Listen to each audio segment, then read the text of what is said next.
The year is 1978. President Jimmy Carter rides high as he shares a Nobel Peace Prize.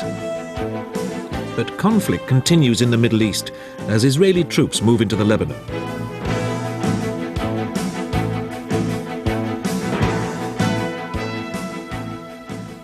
The United States makes another leap forward in space technology as the shuttle is rolled out. And on the 15th of February, a man is arrested in Florida who eventually confesses to 23 murders. Nearly all the victims were young and pretty, with a strong resemblance to each other, and to a girl who once turned him down. The police were fairly sure he had killed at least 15 others as well.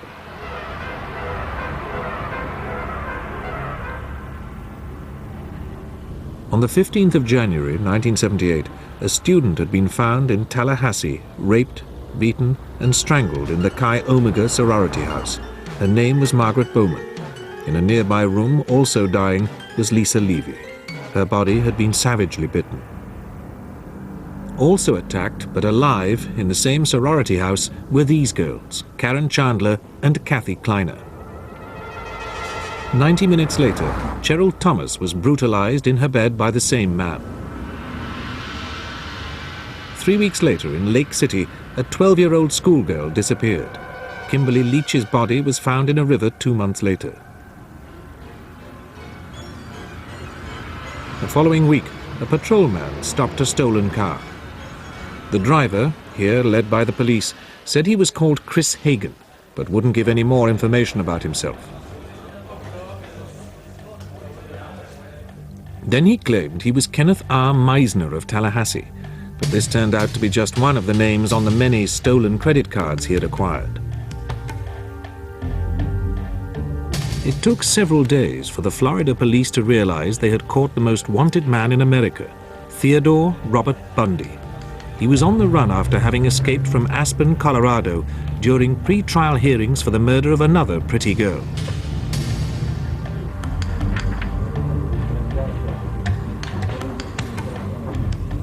So now the Florida police looked for any links with the recent murders and disappearances of young women locally. Bundy strongly denied all their accusations, quite confident that no evidence existed to link him with any of the brutal killings in the sorority house and afterwards. But his composure slipped when the police followed up the bite marks left on Lisa Levy.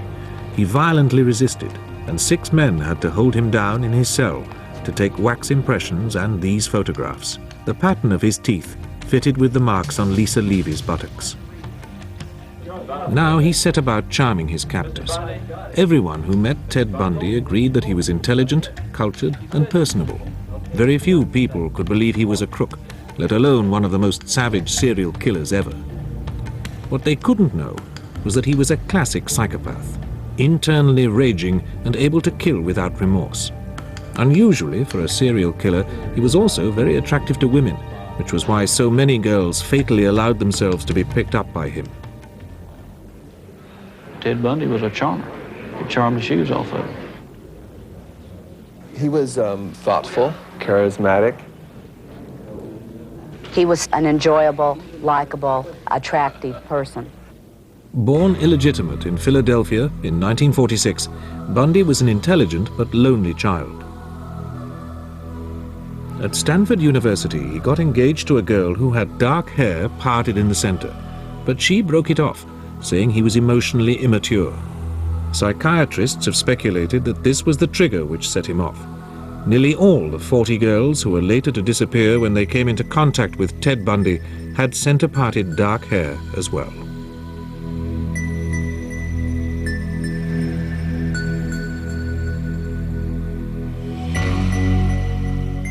In California, he volunteered to help the local Republicans, but was soon in trouble for dirty tricks.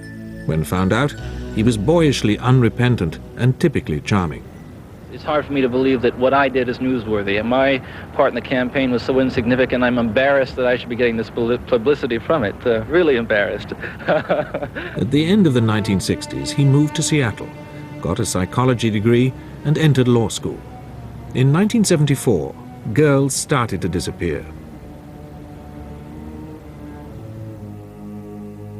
On the 31st of January, Linda Ann Healy, a 21-year-old student at the University of Washington, went missing.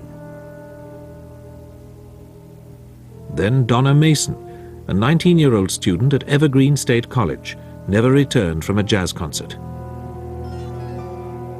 Susan Rancourt, another student aged 18, went to a movie and disappeared. Roberta Parks, aged 22, vanished on a late-night walk. An unknown man left this bar, the Flame Tavern, near Seattle Airport, with Brenda Ball. She was never seen alive again. Her ravaged body was found months later on nearby Taylor Mountain. With it were several other decomposing corpses, including that of the first Seattle victim, Linda Ann Healy.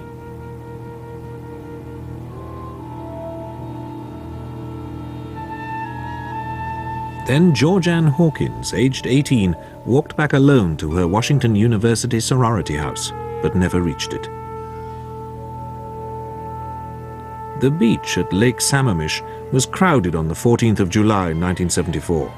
A man called Ted, with his arm in a sling, asked several women to help load a boat onto his car.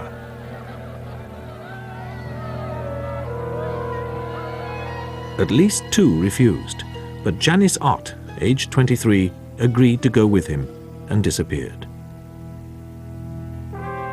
Soon after, Denise Naslund also went missing from the beach. Their decomposed bodies were found together near the lake on the 7th of September, along with those of another unidentified female. Other remains were found in the area too.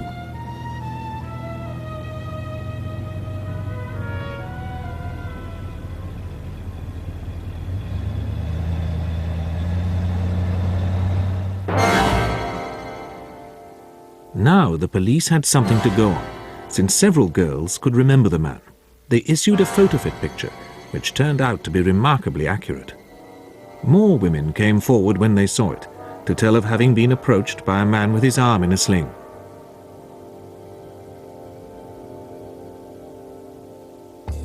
There were eventually 3,500 suspects on the state computer. Number 7 was Ted Bundy, but by the time the police reached his name, he had moved on. In August 1974, the disappearances in Washington ceased. Bundy was in Salt Lake City, and women started disappearing there. Nancy Wilcox, age 16, high school cheerleader, was last seen in a Volkswagen on the 2nd of October. Her body was never found. Melissa Smith hitched a ride on the 18th of October. She was found strangled. Laura Aim vanished and was slaughtered on Halloween. But Carol DeRodge, age 19, turned out to be a tougher proposition. In the Salt Lake City parking lot, a phony cop got her into his Volkswagen, then snapped handcuffs on her. She managed to get away, but later she failed to recognize a photograph of Bundy. Over the next 6 months, a series of other girls disappeared in the Salt Lake City area. The last, on the 1st of July, was Nancy Baird, an attendant from this gas station in Golden, Colorado.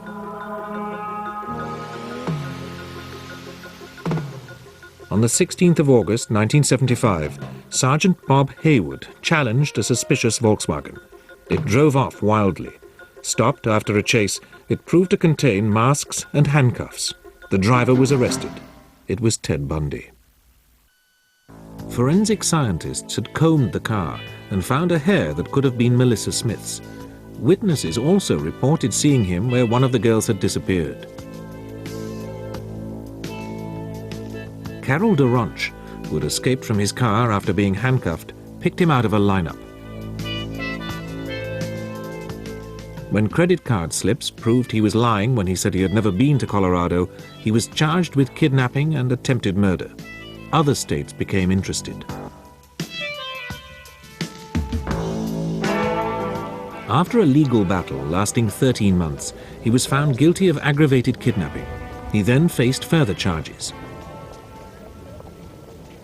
I have got to keep myself together. I have got to stay calm. I've got to keep my presence of mind, because as long as I do that, I'm going to beat these people. His first attempt to beat them was an unexpected escape. Released from his chains and left in the courthouse library, He jumped from this window. The local sheriff was surprisingly relaxed. When was you last seen? Oh, about 10:30 this morning when I jumped from the window. Have there been any hostage-type situations or stolen cars reported? No, not yet.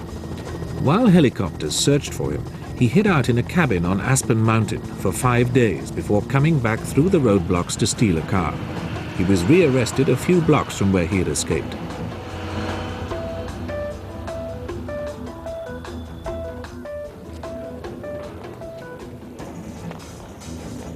So now he slimmed down, until at the end of 1977 he was thin enough to make another escape. This time through a hole he cut in the ceiling of his cell.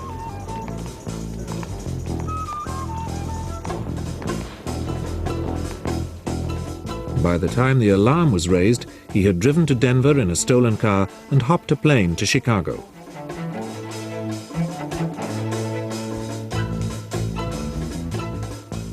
From there he flew to Florida, where his urge to kill overwhelmed him. Shortly after the Tallahassee and Lake City killings came his capture in the stolen car. Despite the telltale tooth marks, the state authorities were afraid they didn't have a certain case. They offered a deal: plead guilty and they wouldn't request the death sentence. Bundy contemptuously refused.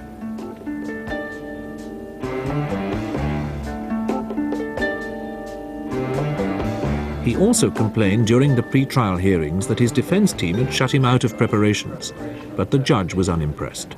This court is finding clearly, unequivocally, you've had the most excellent counsel I've ever seen any defense attorney in any defendant in the state of Florida ever had.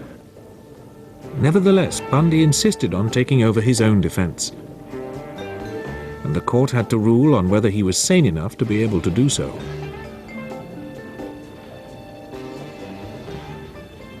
The man is difficult to work with. He's almost cunning in the way that he works against his lawyers sometimes, and he reaches a level where he's unbearably hard to work with. But all of that notwithstanding, the doctors told us that it does not meet the test for legal insanity, legal incompetence. As he took over, Bundy clashed with the trial judge, Edward Coward. Mr. Bundy? Yes, sir. The court wants to talk to you, man. Come up to the bar here. I want to tell you something, young man, and I want to tell you clearly and unequivocally so you understand. This court is not going to follow your schedule. Since I have been in Dade County, I have been allowed Don't shake your finger at me, young man. Don't shake your finger at me, young man. Bundy had been protesting about not being allowed in the library to prepare his defense, and he continued with delaying tactics, which had the trial moved from Tallahassee to Miami and put back from October 1978 to June 1979. When the jury had finally been selected, Bundy shrewdly won some key legal points, getting both his record and his taped statements ruled inadmissible. The policeman who made the arrest described how Bundy fought him, knocking his gun from his hand. He then went on to report what Bundy said when he was subdued. He made these statements several times on the way back to the station that he wished I'd killed him. On the way back to the station, he also made the statement, "If I run at the jail, will you shoot me then?" With his law school background, Bundy was dispassionate and professional. Can you describe what you saw when you lifted up the cover? As much detail as you can recall. If you need to use your report, please feel free to do so. There was a considerable amount of blood around her head, matted in her hair on the walls. There was what appeared to be a nylon stocking netted around her neck. And you cannot recall any debris other than blood? Is that your testimony? Is that your recollection? That's the best of my recollection, yes, sir. Bundy claimed that the prosecution's exhibits could all be innocently explained. The masks found in his car were for skiing. The metal pipes were not weapons, but parts of his car. The nylon stockings not for strangling, but for wearing.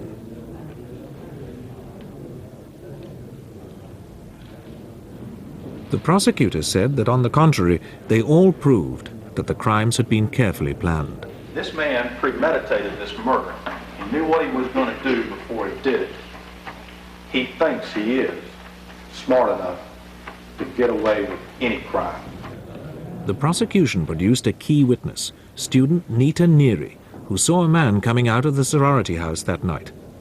What I noticed most with the profile was had a very prominent nose, a straight bridge that almost came to a point, not quite, very thin lips. It was 3 in the morning. He was wearing a dark knitted cap and carrying a wooden club. "Do you see that man in the courtroom?" she was asked, in one of the trial's most dramatic moments. Her response was clear.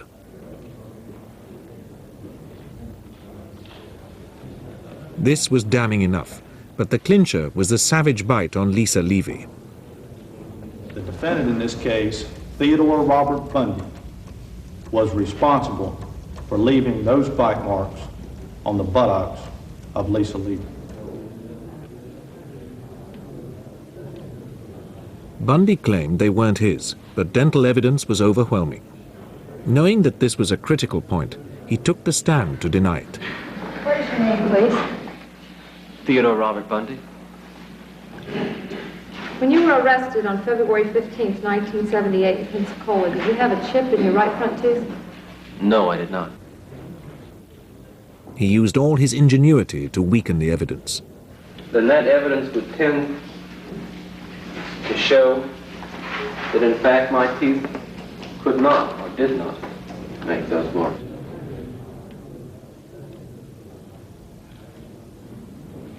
Fully aware of the importance of this point, the state produced a further expert whose testimony was damning when asked to comment on Bundy's claims. In my opinion, the only set that could have caused all the characteristics in the photograph of the bite mark would be number 2. The models of Mr. Bundy? Yes, sir. The trial took a month, but on the 23rd of July, 1979, the jury needed only 7 hours to reach their verdicts on a long list of indictments.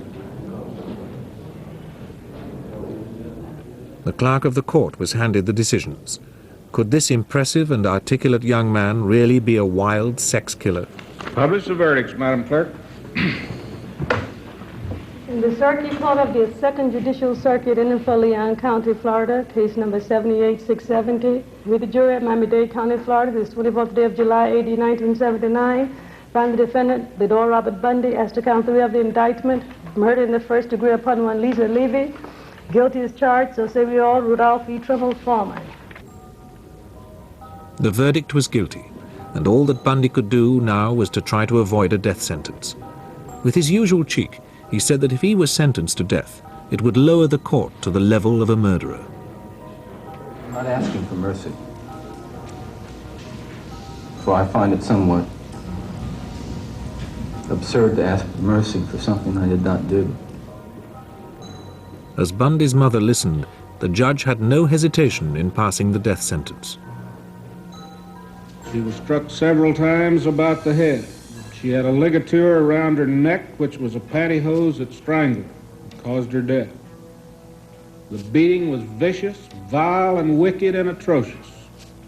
It is further ordered that on such scheduled date that you be put to death by a current of electricity sufficient to cause your immediate death, and such current of electricity shall continue to pass through your body until you are dead. However, Judge Edward Coward had extraordinary words of praise for his performance in the courtroom. It's a tragedy for this court to see such a total waste, I think, of humanity that I've experienced in this court. You're a bright young man. If you'd made a good lawyer, I'd love to have had you practice in front of me, but you went another way, partner. So he left the courtroom in Miami a condemned man, to be taken to Orlando for another trial, this time for the murder of schoolgirl Kimberly Leach. In an extraordinary scene during this, he called his girlfriend Carol Boone to the stand and asked her to marry him. Will you marry me? Yes. And I do hereby marry you. Thank you. She accepted, and they had a daughter during the years of his appeals. But extravagant gestures could not influence the verdict. Therefore, it is the sentence of this court as to count 1 of the indictment that you, Theodore Robert Bundy, be adjudicated guilty of murder in the first degree, and that you be sentenced to death for the murder of Kimberly Diane Leach. There followed almost 9 years of appeals.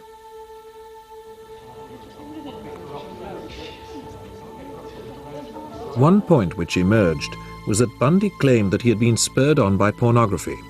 Anti-porn crusaders leapt at this revelation as confirming their worst fears. Dr. Victor Klein, a psychiatrist who had made a study of the effects, summed up their views. They get into this pattern, it's a sexual addiction, and they act it out. And even good people can or are vulnerable to it. But lawyer John Weston took a sterner view. It's also a way for Bundy to check out by, in essence, saying the devil made me do it. Officials speculated as to how many women Bundy really had killed. My feeling is that he's killed way over 100. When his last appeal failed, Bundy tried to delay his execution by starting to confess. His mother was devastated.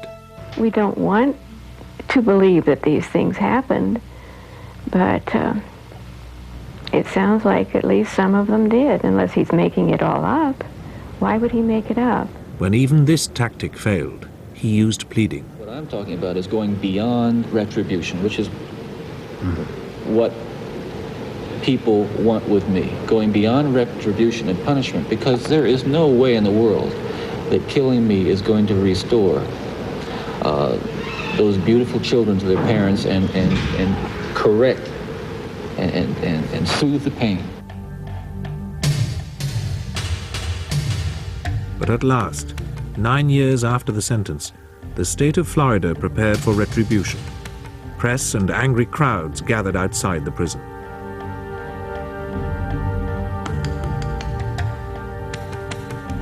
At 7 o'clock on the morning of the 24th of January, 1989, Ted Bundy finally went to the electric chair.